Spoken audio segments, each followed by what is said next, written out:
افهم دي بقى. فإذا كنت ممن يملك قوت يومه فأنت أغنى الناس.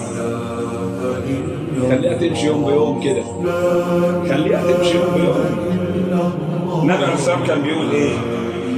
من أصبح منكم آمنا في سره، يعني في ولده وأهله، يعني عنده قوت يومي، معافى في بدني، عنده قوت يومي، فكأنما حيزت له الدنيا.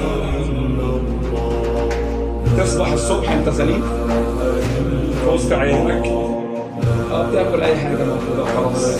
النبي بيقول لك انه ملك الدنيا كلها. اقول لك على حاجه، النبي عليه الصلاه والسلام كان بيقول اللهم اجعل رزق ال محمد قوتا.